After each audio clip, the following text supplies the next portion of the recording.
राजे जरा पुढे महात्मा ज्योतिबा फुले, राजश्री शाहू महाराज, डॉक्टर बाबासाहेब आंबेडकर, पेरियार रामास्वामी हे जे आमचे महापुरुष आहेत त्या सर्वांना विनम्र अभिवादन करतो।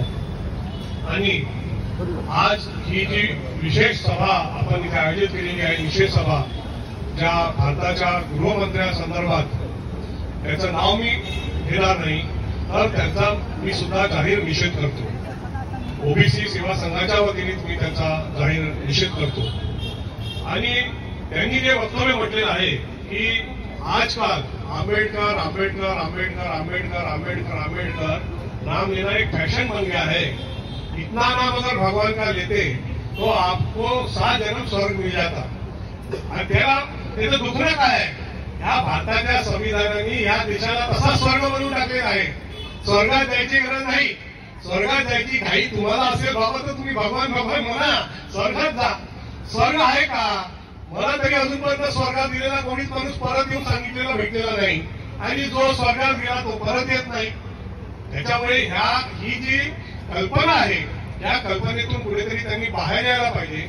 हे भारताचं संविधान अतिशय वैज्ञानिक असं संविधान आहे, आणि म्हणून मला असं वाटतं की त्यांनी ज्या प्रकारे डॉक्टर बाबासाहेब आंबेडकरांचा अपमान करण्याचा प्रयत्न केलेला आहे, तर हे आताच नव्हे, हे अपमानाचं सूत्र त्यांनी आधी जवाहरलाल नेहरूचा अपमान केला, मग गांधींचा अपमान केला, मग एक त्यांना असं वाटलं की हे दगड आपण झेलले, आता आंबेडकर नावाचाही दगड ते उचलायला निघाले। पण त्यांच्या लक्षात आलं की आंबेडकर नावाचा हा दगड नाही, हा पहाड आहे, आणि हा पहाडाचा हा एक उंदीर आहे। आता उंदीर जास्तीत जास्त पहाडाला काय करू शकतो, ऍक्च्युली एखादा बोगदा मारून बीट फुकू शकतो, पण तो पहाडाला हलवू शकत नाही। हे त्याला लक्षात येईल ही जी घटना त्यांनी केलेली आहे त्याच्या पक्षातल्या लोकांना अजून समजत आहे की नाही हे मला माहीत नाही। आज 3 दिवस झालेले आहे तरी सुद्धा त्यांनी साधं म्हणजे ही साधी गोष्ट आहे की कधी कधी आपण बोलताना चुकतो, चुकणं मनुष्य स्वभाव आहे, पण आपण इमिडिएटली सॉरी म्हणतो, रस्त्यावर दिवसात 100 वेळा आपण सॉरी म्हणतो, बरोबर आहे, हेच व्यक्त करतो। ही आपली भारतीय संस्कृती आहे। हा माणूस भारतीय संस्कृतीतला तरी आहे का हा प्रश्न आहे। आपली भारतीय संस्कृती काय आहे, आपण चुकलो तर सॉरी म्हणतो।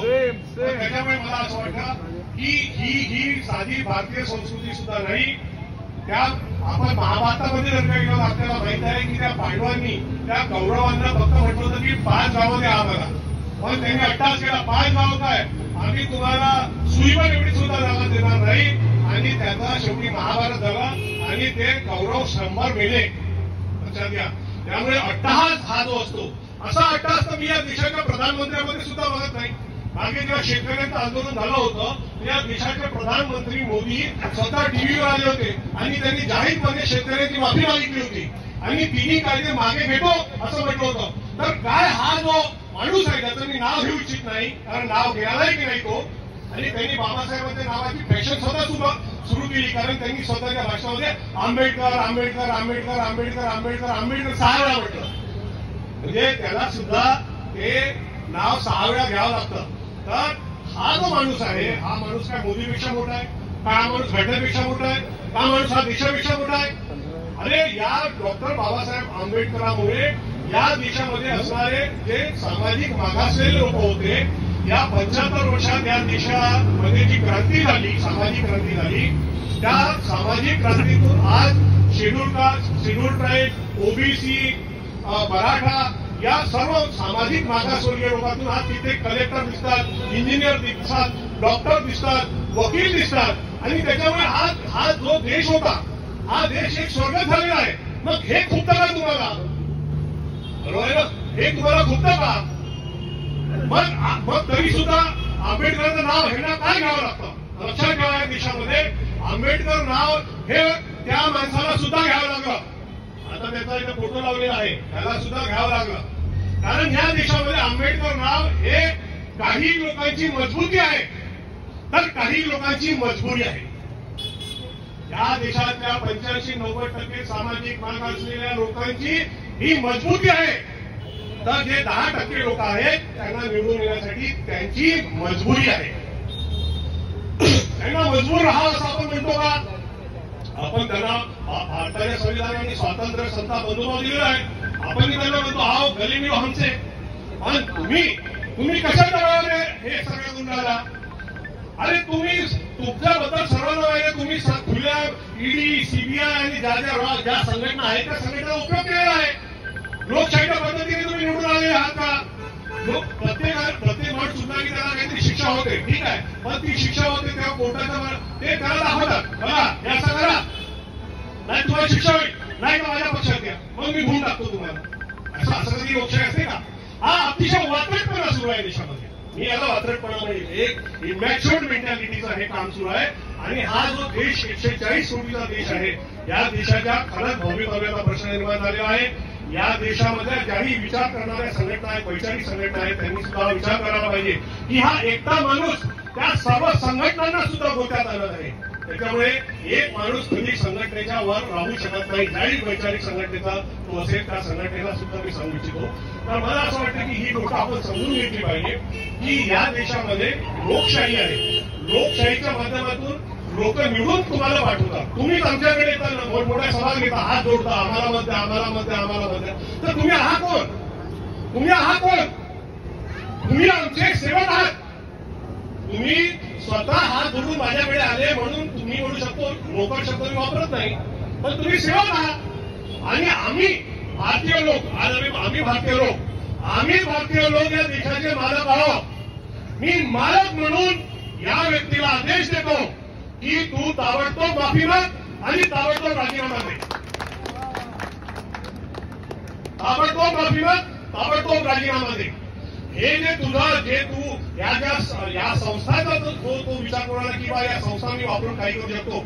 या संस्थेमध्ये सुद्धा schedule caste, schedule tribe, OBC आणि भारतीय संविधानाला, समानतेला, संविधानाला मानणारे बरेच अधिकारी बसलेले आहेत. या अधिकाऱ्यांमध्ये जी ताकद आहे ते अधिकारी म्हणू शकतात. म्हणून आज चंद्रपूर्णिमेसाठी आपण विरोध, लोकशाहीने आम्हाला हक्क दिलेला आहे विरोध करण्याचा, तो विरोध आम्ही केलाच पाहिजे. आणि म्हणून मला असं वाटतं की ही गोष्ट आपण समजून घेतली पाहिजे. त्यांनी सुद्धा समजून घेतली पाहिजे की कुठल्याच प्रकारचा अहंभाव किंवा गर्व किंवा जे काही हट्टपणा हा या लोकशाहीमध्ये चालत नसतो. लोक काय म्हणतात, आता हे दिवसांदिवस वाढत जाणार. हे आता ही सुरुवात आहे, हा 3रा दिवस आहे, 4था दिवस, 5वा दिवस, 6वा, हे असं सुरू राहणार. ते किती तुम्हाला परवडणार आहे तुम्ही त्याचा विचार करायला पाहिजे ऍक्च्युली. कारण या देशातल्या आणि या देशाची जी राज्यघटना आहे, या राज्यघटनेमध्ये डॉक्टर बाबासाहेब आंबेडकरांनी एक व्यक्ती एक मत देऊन राजकीय समानता आणली. पण त्यांनी आपल्यासमोर 2 चॅलेंजेस ठेवले होते. या देशामध्ये सामाजिक समानता आणायची आहे आणि या देशामध्ये आर्थिक समानता आणायची आहे. तर सामाजिक समानतेच्या साठी म्हणून या देशामध्ये जे आरक्षणाचं तत्व आहे त्यातून आज एससी, एसटी, ओबीसीचे लोक आज लोकल गव्हर्नन्स मध्ये सुद्धा ओबीसीचे लोक मेयर बनतात.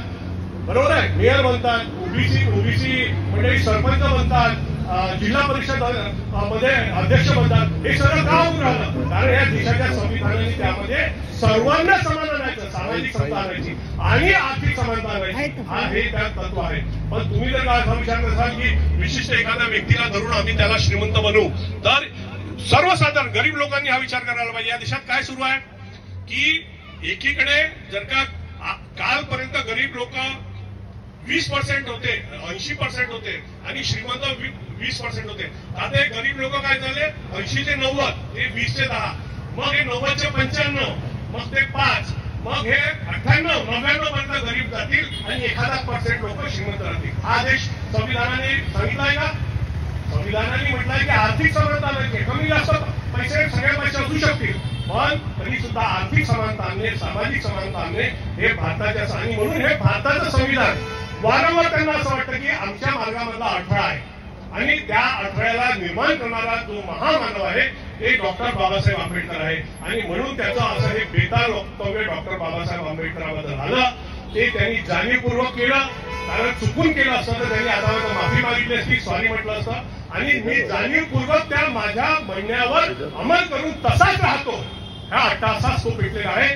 तर मला असं सांगावं असं वाटतं की या देशामधले लोक सुद्धा या देशाची लोकशाही वाचवण्यासाठी, या देशाचं संविधान वाचवण्यासाठी किती लाखो पटींनी, करोडो पटींनी आपल्या अट्टासात पेटतील आणि म्हणतील की बाबा तुला आम्ही सेवक म्हणून निवडून दिलं होतं, आता आम्ही तुला सांगतो की घरी जाऊन बस, ऍक्च्युली राजीनामा दे.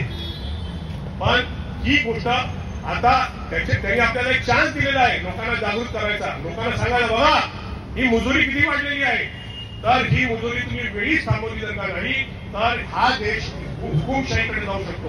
आणि हे थांबत आणि हुकुमशाहीकडे काही जाणार नाही. भारताचं संविधान मजबूत आहे, आपण लोक मजबूत आहोत, पण ते मधामधात एक्सपेरिमेंट करून पाहतात. हा एक्सपेरिमेंट आपल्याला फेल करायचा आहे. म्हणून मी आज या सभेमध्ये आलो आणि मी सांगतो की आपण त्यांचा या देशाचा गृहमंत्री जो आहे त्यांनी जे वक्तव्य केलेलं आहे ते वक्तव्य संसदेमध्ये किंवा मोदींनी जसं टीव्हीवर येऊन शेतकऱ्यांची माफी मागितली होती तशी टीव्हीवर येऊन माफी मागावी आणि ही माफी त्यांना मागावीच लागेल. तो मागेलच हे मी तुम्हाला सांगतो. हे तुम्ही लक्षात ठेवा. येणाऱ्या दिवसामध्ये हे घडणार आहे. कारण हे आता जे आंदोलन आहे हे पूर्ण देशभर फैललेलं आहे. माझ्यावरची सगळं म्हणजे जरी जो मोदी मीडिया आहे त्याच्यावर दाखवत नसले तरी जे युट्यूबचे चॅनल्स वगैरे आहे मी बघतोय हे आंदोलन बिहारमध्ये, युपीमध्ये, राजस्थानमध्ये, गुजरातमध्ये, दक्षिणमध्ये, कर्नाटकामध्ये, कुठल्या कर्नाटकामध्ये तर तिथल्या विधानसभेमध्ये त्या सर्व आमदारांनी आपल्या टेबलवर बाबासाहेब आंबेडकर फोटो ठेवला आणि ते भाजपाच्या आमदारांकडे गेले. आपको रखना है का? ते म्हणा हमको भी रखना है. अरे अख्ख्या आमदारांनी बाबासाहेब आंबेडकरांचा फोटो ठेवला. तू एकटा पडशील. अरे तुझ्या पार्टीत एकटा पडशील. तू तुझ्या पार्टीत एकटा पडशील. लक्षात ठेव. या देशामध्ये शेड्यूल कास्ट आणि शेड्यूल ट्राईबचे 119 खासदार आहेत, 265 ओबीसीचे खासदार आहेत आणि ते बघतायत की चल ये मालूम आहे पुण्याची नशा हळूहळू उतरते म्हणून आपण थोडा वेळ जास्त वाट पाहतो. उतरेगा पण ते झालं नाही. तर त्या लोकांच्या आज लोकांना समजून आलेलं आहे की हे सगळं अतिशय चुकीच्या मार्गाने चाललेलं आहे आणि हे सगळं थांबलं पाहिजे आणि हे थांबेलच ही गोष्ट आपण लक्षात ठेवली पाहिजे. आणि म्हणून मला असं वाटतं की संविधानिक मार्गाने आपण चाललो हे खूप चांगलं आहे. आपण त्यांच्यासारखा आतताईपणा करत नाहीये. आपण एक अपील करतोय. आज आपण इथे अपील करायला जमलेलो कारण लोकशाहीमध्ये अपील करावी लागते. अपील नाही केली तर त्यांना काही समजणार नाही. बरोबर आहे.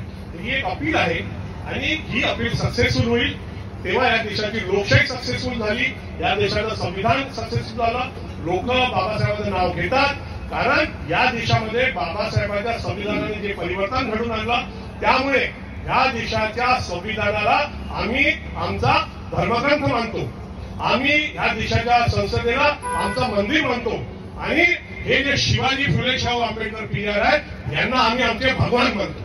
मुर्दाबाद मुर्दाबाद अमित शाह मुर्दाबाद मुर्दाबाद मुर्दाबाद अमित शाह मुर्दाबाद मुर्दाबाद मुर्दाबाद अमित शाह मुर्दाबाद संविधानाचा जय हो संविधानाचा जय हो संविधानाचा जय हो.